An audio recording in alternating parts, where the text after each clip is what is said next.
Hi everyone, this is Claire at Restore Fitness Therapy. So I want to dive in with my first video on some hints and tips just based on what I saw this morning down running at the beach, but which I see quite regularly. So the reason for doing this is I know that we are, second week of January now. There'll be lots of you who have just taken up running for the very first time, just got your new trainers out, maybe not quite sure how far you should be going, how to be doing this.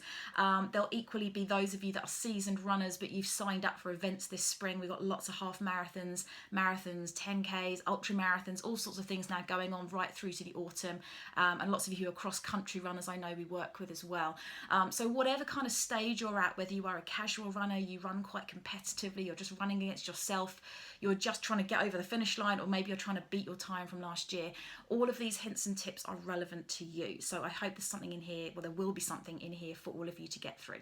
So the thing I really want to start with that struck me the most is this morning was about energy. So when we are running, I'm going to stand up a bit to help demonstrate this. You are using your legs, quite obviously, your legs are going backwards and forwards, but your arms are as well. And that is how you are creating the energy to propel you forwards. And that is the only direction you want to be going, okay? Any energy which is taking you backwards, sideways, somewhere else is completely wasted energy. And it's also slowing you down, and it's making your body have to work harder to counter the fact that it's got to pull you back from the side or wherever else you're leaning. So we basically need to have our legs and our arms should be moving, but everything else, our core, that's everything from your shoulders down to your pelvis, should be steady. Yeah, there should be no kind of movement in the body whatsoever. But what I saw on the beach this morning was tons and tons of people, like either the shoulders are kind of rocking and rolling here, or actually most commonly is the torso. People running and moving their entire chest. Now, this is working your core muscles, but that's not what you want to be doing when you're running. You want them to be stabilizing you, but you don't want to be wasting all your energy going round and round. It's literally taking you in circles.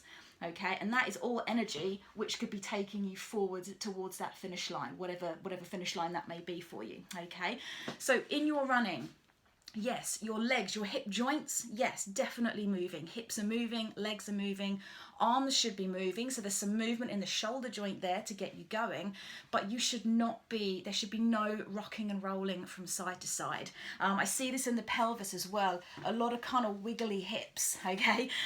Great on the dance floor, not in your running, okay? Your pelvis needs to be steady, your rib cage should be steady, your core from your shoulders to your pelvis should be steady, okay? Now, some people are thinking, how do I do that? I don't really get that. I just go running and what happens is this, okay? It's about core engagement. So surprise, surprise, it brings us down to Pilates. It's about the core, okay? If you are not engaging the muscles in your core, and that is muscles that attach at the ribs, go right down to the pelvis here. If you are not engaging those muscles and they are loose and floppy, you're not gonna have any control over your upper body, and your upper body is gonna be rocking and rolling and shaking and stirring and all of those things that we want to avoid. By engaging those muscles, you are holding your torso nice and steady. I don't mean rigid like you can't move, but it should be steady, and you need to be engaging those muscles. Now, a lot of us don't have a lot of strength in that area. Now, that can come by not doing particular core training exercise. If you are a mother and you've had a baby in the recent years, those muscles are going to have been stretched and maybe you haven't got that strength back in them.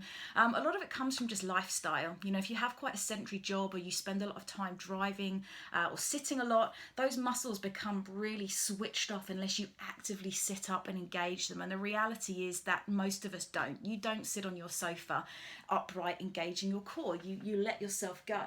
And this is the problem that we kind of have these days, is that most of us do not have particularly strong core muscles unless you actively work at them.